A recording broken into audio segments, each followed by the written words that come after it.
Good evening, everyone. Call this Committee of the Whole meeting to order at 6 p.m. in Council Chambers. We do not have remote electronic attendance to approve, so we move to a board appointment. Mayor's appointment of Andy Rodriguez to the Moline Housing Authority to fill the unexpired term of Pat O'Brien to expire July 31, 2026. Point of clarification. That can't be the correct date because his term, They they extended. doubled it up because of when he got They put on there. extended the term they changed it from 2024 to 2026. That's correct, and it's not contingent on his being an older person, so got it. Thank you for the clarification. We're all good. Any questions? All right, we move on to a proclamation from NAWIC Quad Cities chapter number 50 to declare the week of March 30 through 9, 2024 as Women in Construction Week. Would you like to speak first? Our guests are Kelly Forum from Kone and Sarah Colbreeze from Estes Construction. Do I speak into this thing? Yes, please. All right. On behalf of the Quad Cities Chapter 50, I would like to thank the City of Moline, the Mayor, and the City Council members for the proclamation of our 2024 Women in Construction Week. NAWIC's mission is to enhance the success of the women in the construction industry. We provide awareness of the opportunities available for women and emphasize the growing role of women in the construction industry. WIC Week is a time for local chapters to give back to their communities. Chapter 50 does so during their year through its scholarship program and by partnering with local agencies such as the Quad City Engineering and Science Council, the Girl Scouts of Eastern Iowa and Western Illinois, Our Grows House, and Winnie's Place. This year, we will be supporting the Humility Homes and Services. We will be collecting daily necessity items to be donated to HHS during their presentation at our Hard Hat Happy Hour on Thursday, March 7th. Thank you again for your support. Thank you so much for sharing all that. And the proclamation reads, whereas NAWIC, do you prefer that to be? NAWIC, got it. Quad Cities Chapter number 50 has distinguished itself for 61 years as the voice of women in construction in the Quad City area. And whereas the work done by NAWIC Quad Cities Chapter number 50 has benefited Moline, Illinois through community development and educational programs. And whereas NAWIC Quad Cities Chapter number 50 has unceasingly promoted the employment and advancement of women in the construction industry. And whereas the construction community represented by NAWIC Quad Cities Chapter number 50 has been a driving force in fostering community development through renovation and beautification projects, promotion of skilled trades careers, and a positive vision of the future. Now, therefore, I, Sangeeta Rayapati, Mayor of Moline, do hereby recognize NAWIC Quad Cities Chapter number 50 and its many dedicated volunteers for its steadfast work on behalf and in support of women in construction, and do proudly proclaim the week of March 3rd through 9, 2024 as Women in Construction Week. Thank you so much.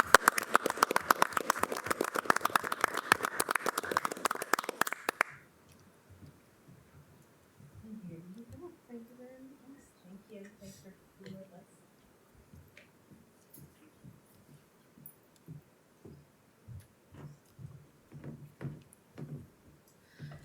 All right, and now we move to public comment. I'm actually going to make public comment this evening. It's very fitting that we were celebrating contributions of women today as we also celebrate the recognition of a Moline High School senior, Mariam Nadai, and her coach, Jacob Rudiger.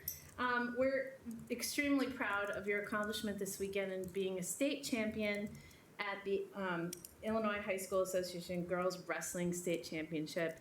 And I want to tell you as well that back on January 21 of 2022, I wrote a note to the Moline School Board and district administrators, urging them to add girls wrestling as a sport at the high school. I know you're still in a combination situation, but we're really proud of what you've been able to accomplish, even though we haven't been able to get quite there with the separate team and everything. And so congratulations on your hard work, your resilience. We're extremely proud of you.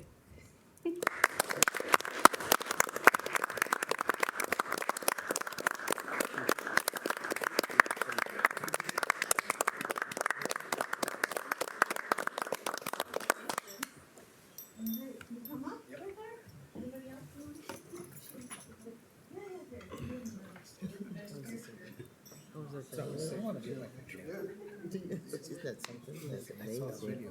So glad they made it. Just made it. Yeah, but I thought it was just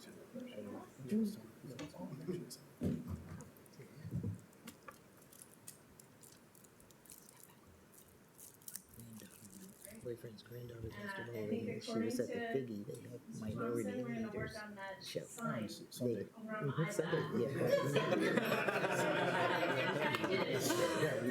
Congratulations. Yeah. Yes, you guys were a sponsor. That's right. I saw that on the thing. Yeah. Yeah, I don't think you really have to do much. That's awesome.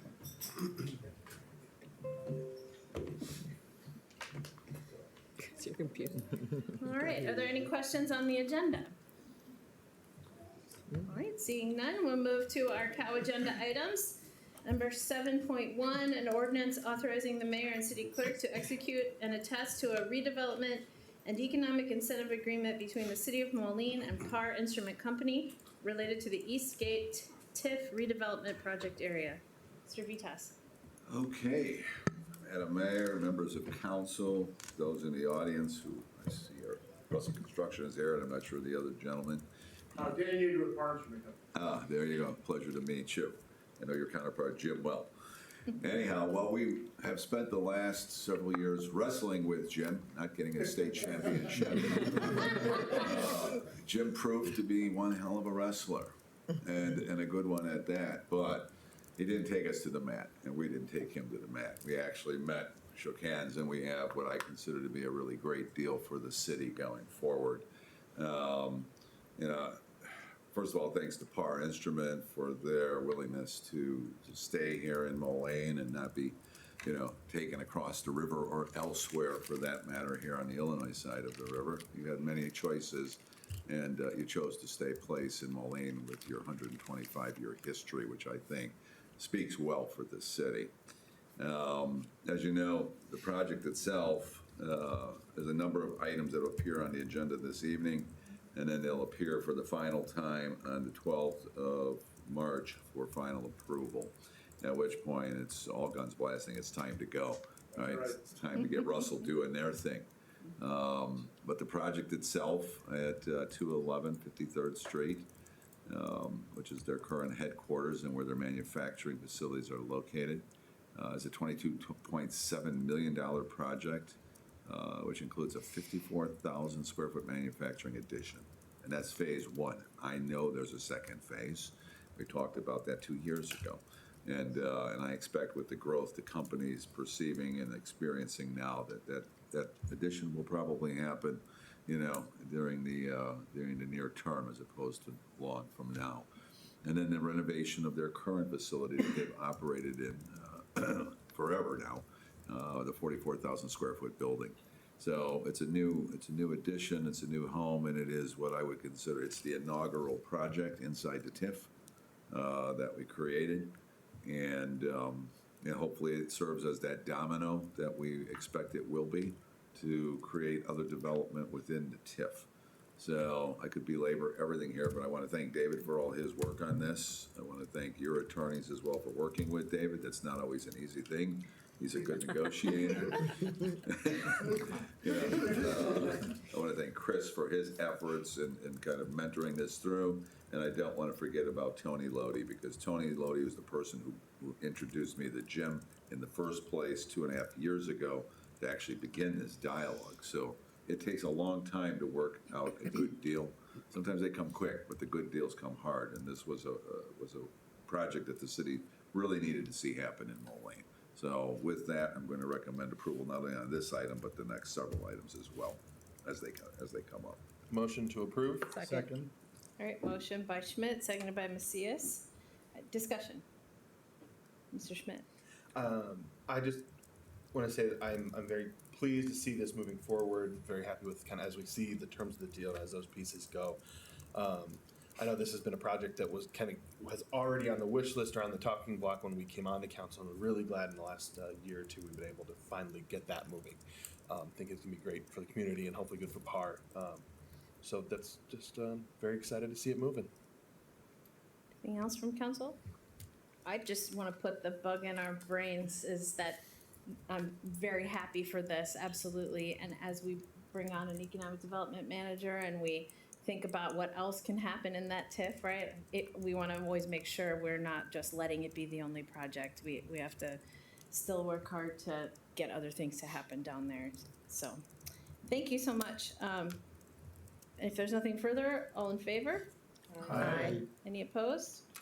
That motion passes.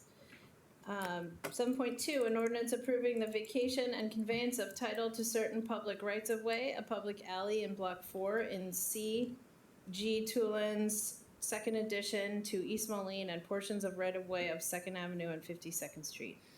Anything further, Mr. Vitas? Basically vacating the alley that separates the two, their current property from the property they're acquiring. Thank you. Motion to approve. Second. Motion by Alderperson Finch and Mr. Timian. Discussion? Hearing none, all in favor? Aye. Any opposed? Motion passes. 7.3, a resolution approving the final plat of subdivision for Par Instrument Company Addition, Block 4, CG Tulin's second addition to East Moline. Mr. Vitas. Again, part of the development process, this is the final plat that actually puts together the two properties. Motion to approve. Second. Motion by Castro, seconded by Finch. Discussion? Hearing none, all in favor? Aye. Any opposed? That motion passes.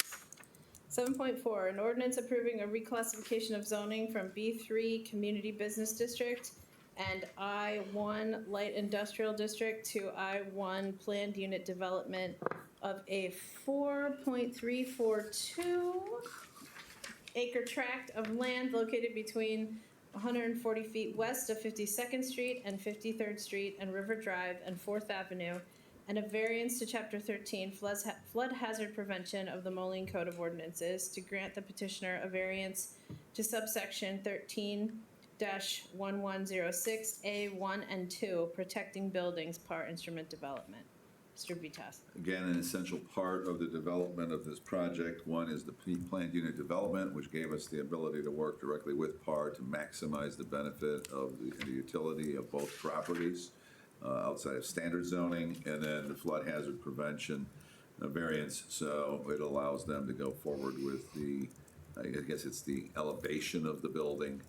And maybe, Chris, you want to talk about that too, because this is, the flood issue is the most critical issue to Par Instrument. Right, so just to be clear, everything new that's being built there is gonna be 2 feet above the base flood elevation, which is actually 1 foot above our standard.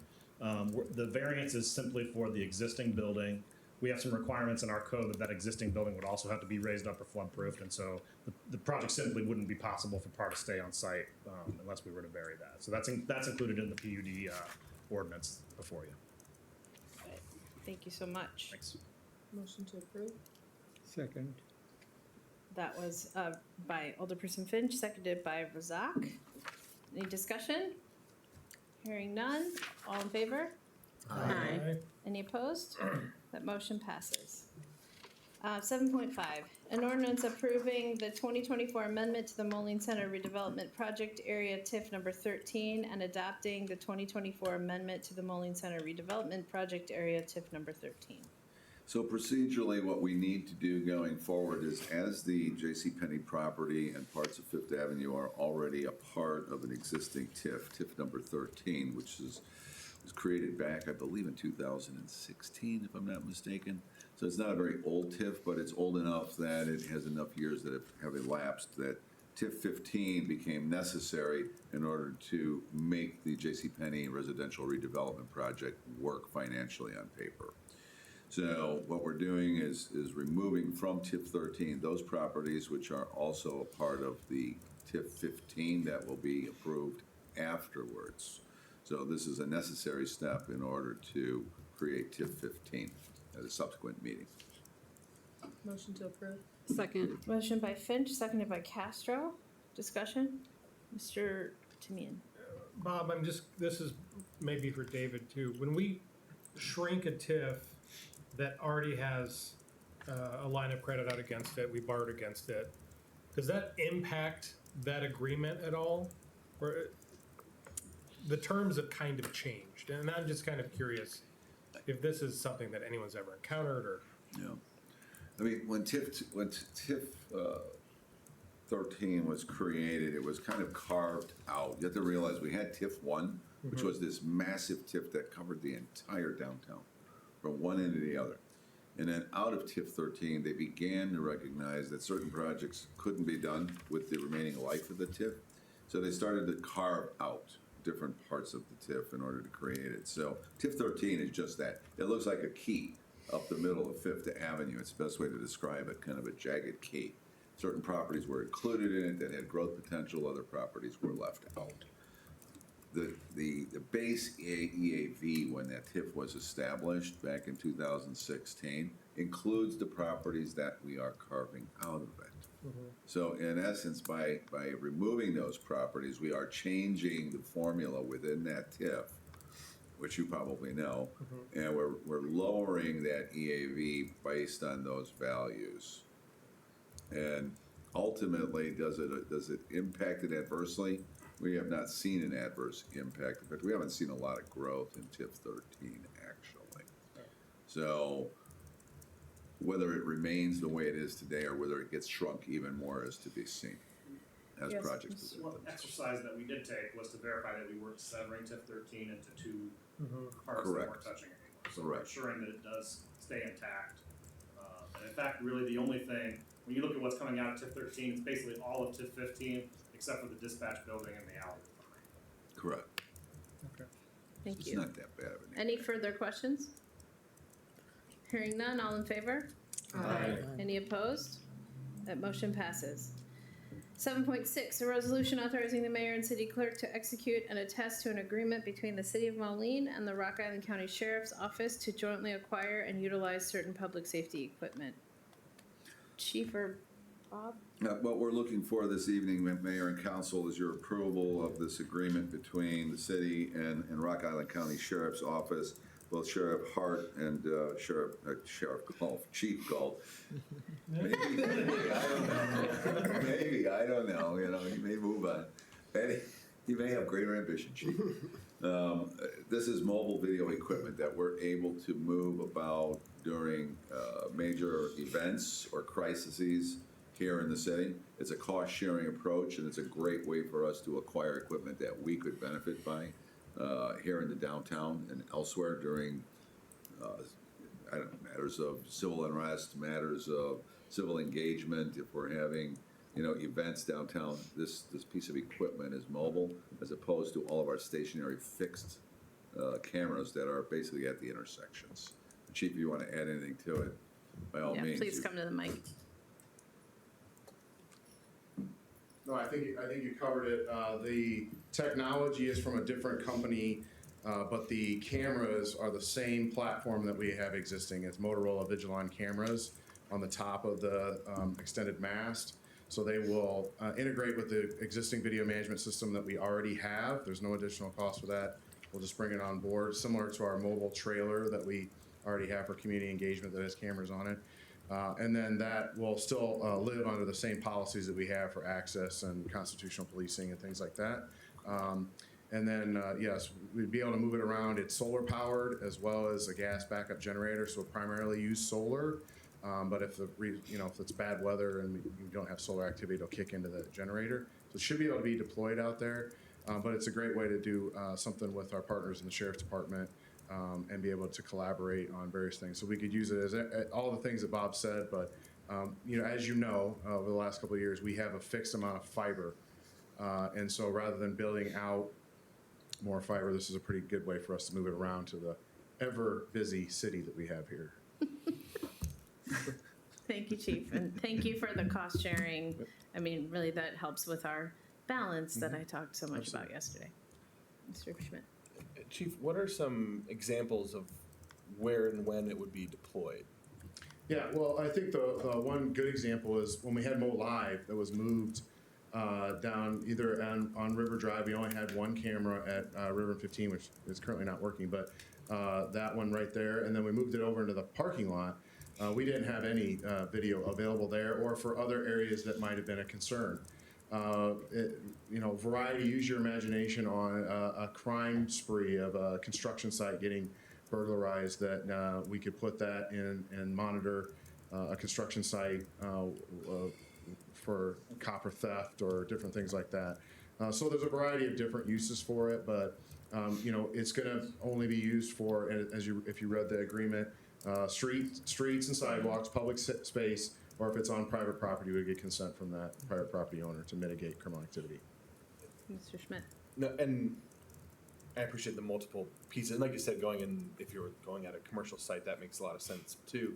Like, how big does an event have to be for us to be popping up the camera there?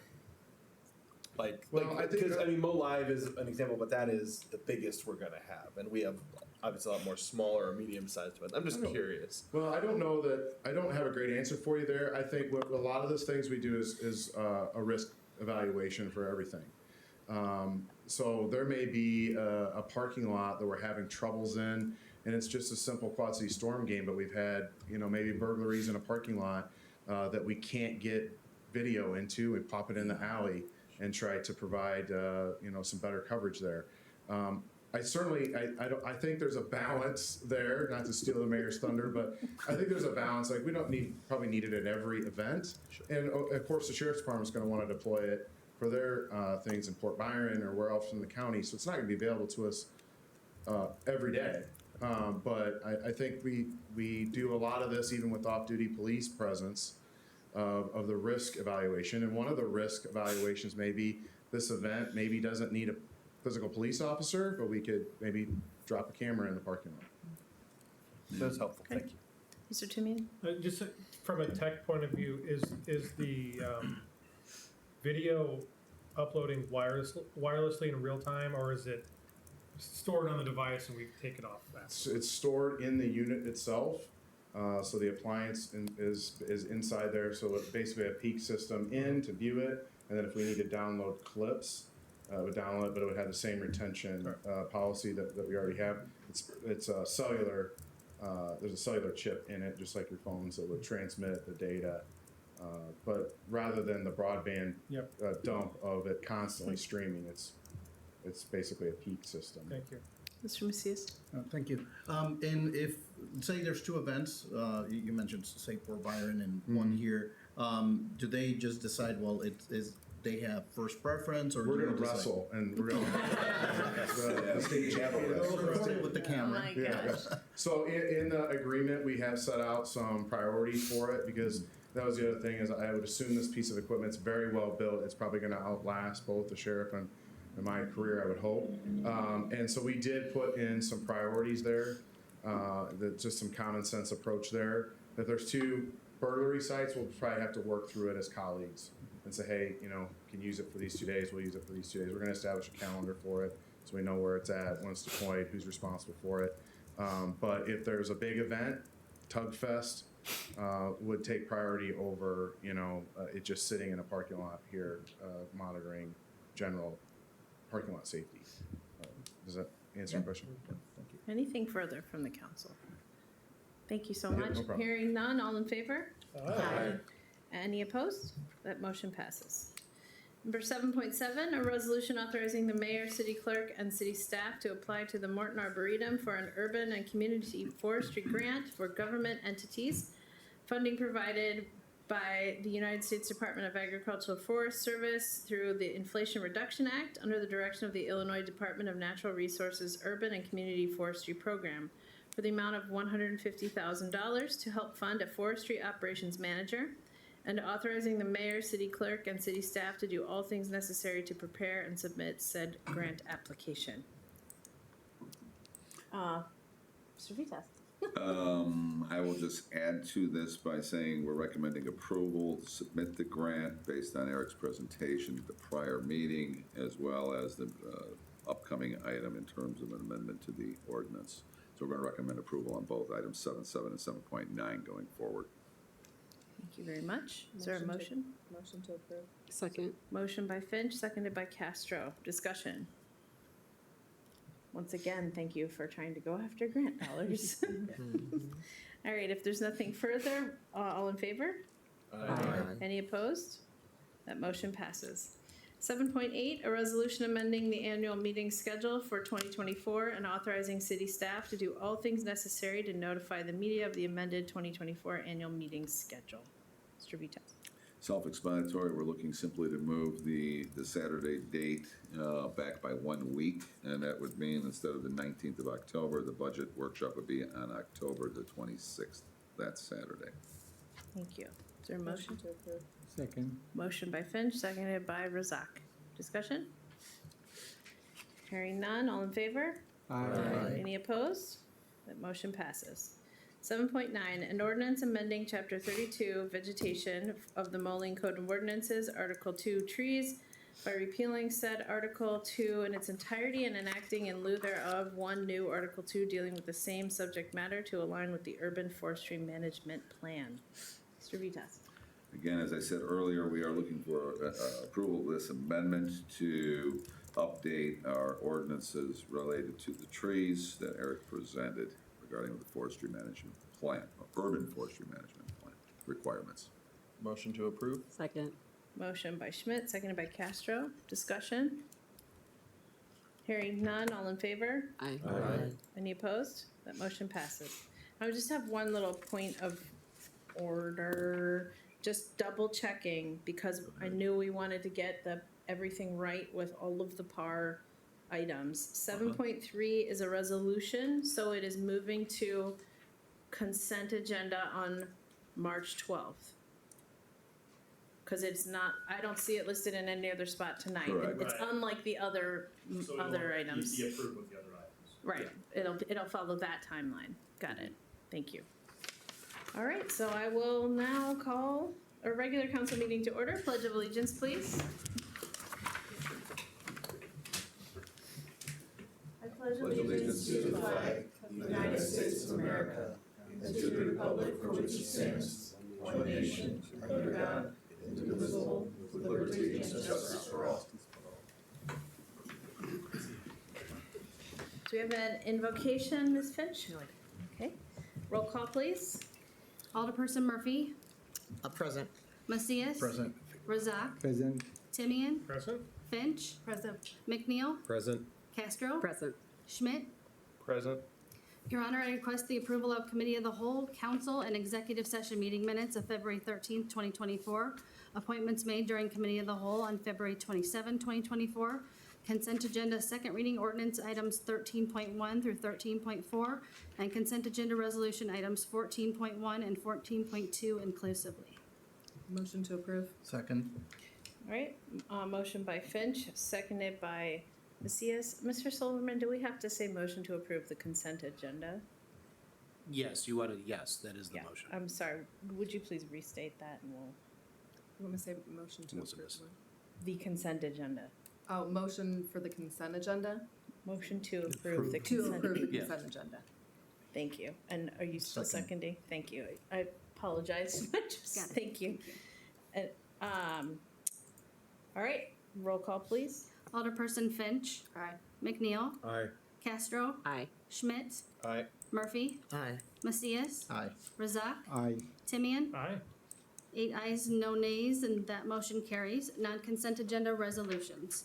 Item number 16.1, a resolution authorizing the mayor and city clerk to execute and attest to a contract with Centennial Contractors of the Quad Cities, Inc. for project number 1445 to 2024 patching program for the amount of $1,716,940. Motion to approve. Second. Motion by Finch, seconded by Murphy. Discussion.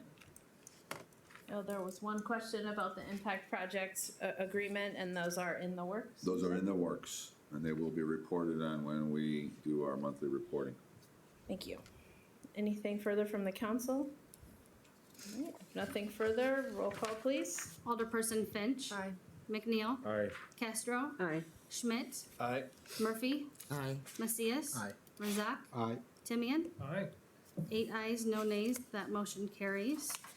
Item number 16.2, a resolution authorizing the mayor, city clerk, and city staff to apply to the Morton Arboretum for an urban and community forestry grant for government entities, funding provided by the United States Department of Agriculture Forest Service through the Inflation Reduction Act under the direction of the Illinois Department of Natural Resources Urban and Community Forestry Program for the amount of $150,000 to help fund a forestry operations manager, and authorizing the mayor, city clerk, and city staff to do all things necessary to prepare and submit said grant application. Motion to approve. Second. Motion by Finch, seconded by Macias. Discussion? I think we know where this is coming from and where it's headed. If there's nothing further, roll call, please. Alderperson Finch. Aye. McNeil. Aye. Castro. Aye. Schmidt. Aye. Murphy. Aye. Macias. Aye. Razak. Aye. Timian. Aye. 8 ayes, no nays, that motion carries. Non-consent agenda, first reading ordinances. Item number 17.1, an ordinance authorizing the mayor and city clerk to execute and attest to a redevelopment and economic incentive agreement between the city of Moline and Par Instrument Company related to the Eastgate TIF redevelopment project area. Motion to advance the second reading. Second. Thank you. Motion by Finch, seconded by Castro. Discussion? Hearing none, roll call, please. Alderperson Finch. Aye. McNeil. Aye. Castro. Aye. Schmidt. Aye. Murphy. Aye. Macias. Aye. Razak. Aye. Timian. Aye. 8 ayes, no nays, and motion to advance to second reading carries. Item number 17.2, an ordinance approving the vacation and conveyance of title to certain public rights-of-way, a public alley in Block 4 in C.G. Thulin's second addition to East Moline, and portions of right-of-way of 2nd Avenue and 52nd Street. Motion to advance the second reading. Second. Motion by Finch, seconded by Schmidt. Any discussion? Hearing none, roll call, please. Alderperson Finch. Aye. McNeil. Aye. Castro. Aye. Schmidt. Aye. Murphy. Aye. Macias. Aye. Razak. Aye. Timian. Aye.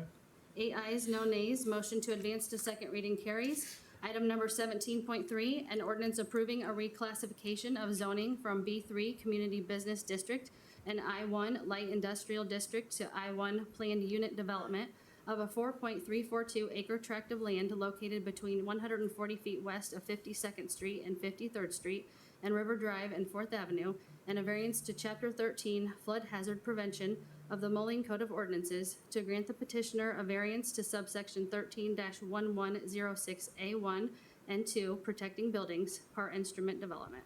Motion to advance the second reading. Second. Motion by Timian, seconded by Macias.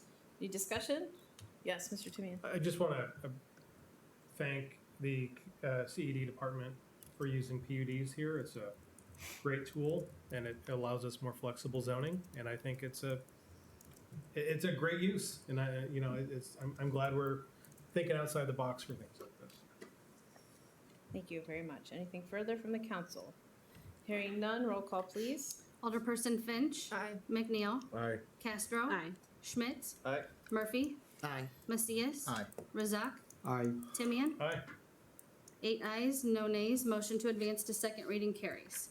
Item number 17.4, an ordinance approving the 2024 amendment to the Moline Center redevelopment project area, TIF number 13, and adopting the 2024 amendment to the Moline Center redevelopment project area, TIF number 13. Motion to advance the second reading. Second. Motion by Finch, seconded by Razak. Any discussion? Hearing none, roll call, please. Alderperson Finch. Aye. McNeil. Aye. Castro. Aye. Schmidt. Aye. Murphy. Aye. Macias. Aye. Razak. Aye. Timian. Aye. 8 ayes, no nays, motion to advance to second reading carries. That is all I have this evening, Your Honor. All right. Well, thank you very much to everyone on the council for doing whatever you had to do to come out bright and early on a work day to be a part of the State of the City. And as I've mentioned already, to all the staff for everything they did to help us have a successful report to our community. I especially want to thank everyone in your office and Mr. Rowett for everything you did preparatory-wise, and especially some things at the last minute that turned out really nicely. There's an open house tomorrow. I believe you all got invitations for. We gave ARPA dollars a few years ago to the Rockland County Children's Advocacy Center. Moline, if you're not aware, is a primary user of that. Our police department refers cases to them. I think we're the largest user, correct, Chief? Yeah, probably has some rock at it. Yeah. And so that's should be on your radar. Secondly, thank you for what you've done to bring the Moline Compass card to fruition, and now the real work begins, right? And I'm happy that you're having meetings to make sure that that happens by July. And lastly, when it comes to this grocery tax, I don't know how many people you watched anything related to the governor's state of the state or budget address, his budget plans. But we did get some communication from IML about the grocery tax repeal and its impact on us. And so I turned around and asked Lori Uloa for what that impact would be to us. And I believe the information was we can't calculate it yet that she got from the people she had to ask. Correct. The way the Illinois state tax is structured and collected, those taxes are applied differently on different items. So in order to break out specifically what this grocery tax is applied to as a part of the overall tax is not something anybody thought of reporting out separately. So the Illinois Department of Revenue is being challenged to probably provide that information, not just to us, but to probably everyone, because budgets have been long adopted, and people have moved forward. And now at this late hour, the governor wants to give back whatever he wants to give back. I think it's 1% is what it is of the total state sales tax. So we continue to wait for a response from the Illinois Department of Revenue. And I know Lori's online. I don't know. Maybe she knows whether we've heard anything back, but I haven't seen anything. Lori, do you care to comment on this at all? I have not heard back from the state of Illinois. I'm trying to contact a couple of the other cities that are close to our size who actually provided an estimate in that email, but I have not heard back from them yet. So I'll try again tomorrow and see if I can figure out how they calculated it and try to do a very rough estimate on that. Thank you So I'll let you know as soon as I can. Yeah, thank you so Thank you. much. And just for the council's knowledge, I believe the difference between when this was enacted before and now is that the legislature crafted something in the budget that replaced those funds for municipalities. And Probably. this time, there's nothing in there to replace it for us, so we would be out some money. So that, we're just trying to get a handle on what the impact would be. All right, and that is all I have. Ms. Murphy. I have nothing, Your Honor. Yes, thank you. Yeah, just wanted to thank everybody for the support with the community ID. Years ago, I remember thinking, why doesn't Moline or the Quad Cities have such a thing? And it wasn't until a couple years ago that I was talking to a friend, Myra Hernandez, and she talked about doing something here in the Quad Cities, such as a community ID. And I was in this position, and I figured, what? Why don't we get something going? And we had our challenges. We were thinking bigger with the counties, but it really was a blessing because we got it done here in Moline first. This community ID is going to help a lot of different people. It's going to help young people, people who are transitioning, people who might live on the streets, and just anybody who wants to have a secondary ID. And in addition, there will be an element that's going to have an economic impact that can help some small businesses. So now the work really begins. I do have a meeting lined up with Bob on Thursday, and but I'm really looking forward to looking back years from now saying Moline did it first. So thank you everybody for supporting this. Mr. Razak? I am thanking Marcius for coming up with this unique idea. This will enormously help our community. Once again, thank you. Mr. Tamim? Nothing, Your Honor. It's Finch. Attended the Good Gathering Sunday, learned a lot about parent mentor program that is run through Western Illinois University, partnering with school districts, including Moline School District.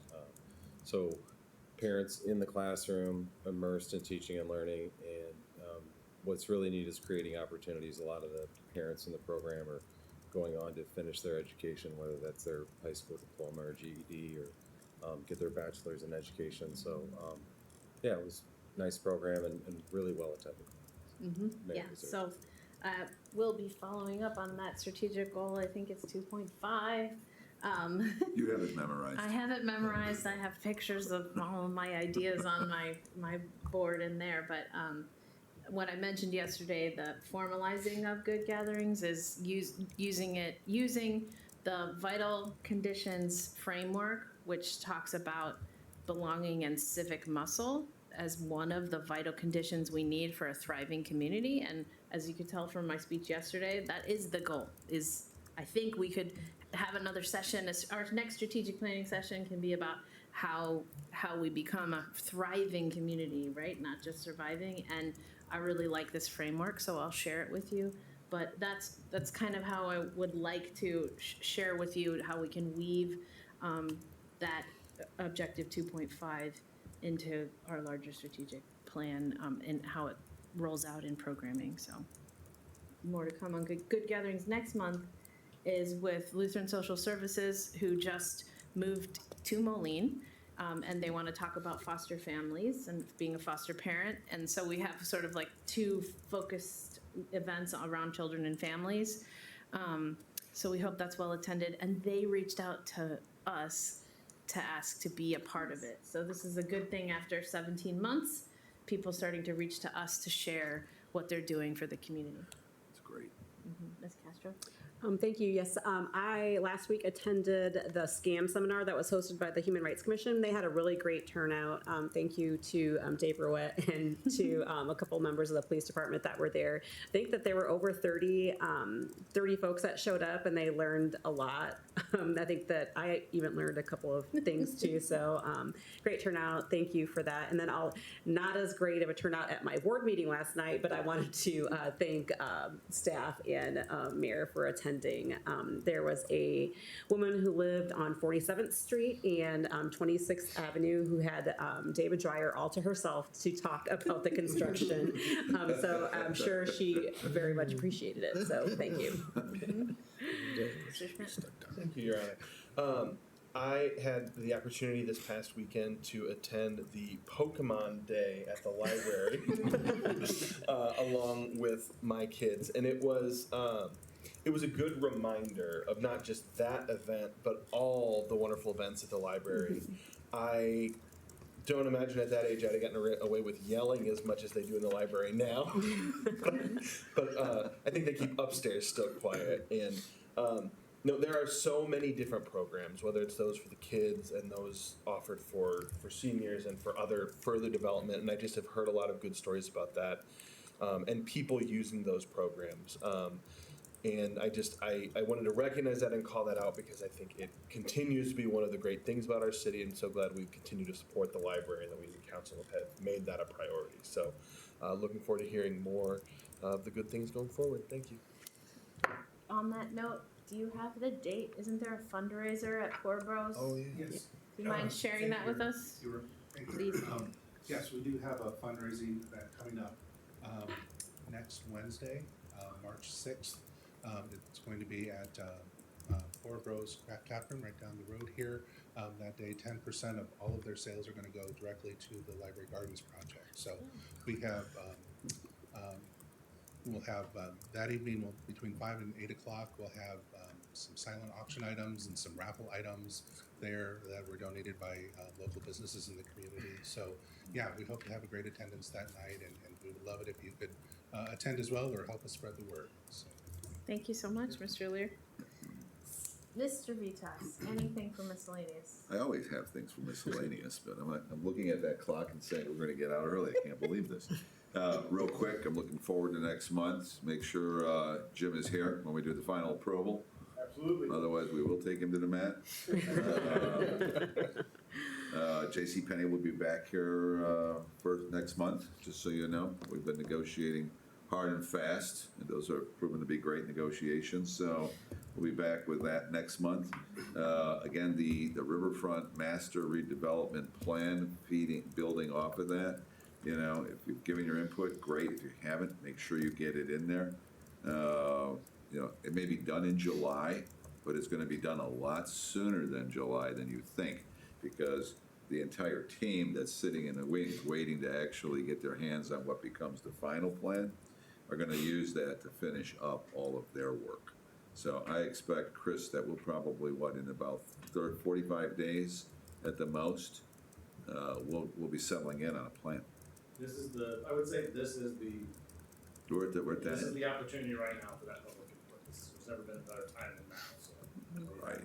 And then, you want to mention the high school, because we talked a lot about getting more input from the high schools. Yeah, so I'll be attending a student council presentation tomorrow with Dr. Savage. So they've already pushed the plan out to all the high school students with the survey.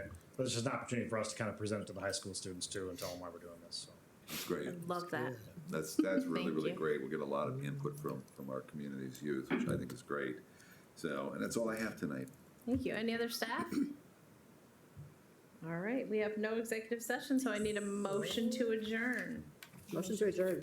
All right, motion by Castro, seconded by Finch. All in favor? Aye. Any opposed? All right, we're adjourned.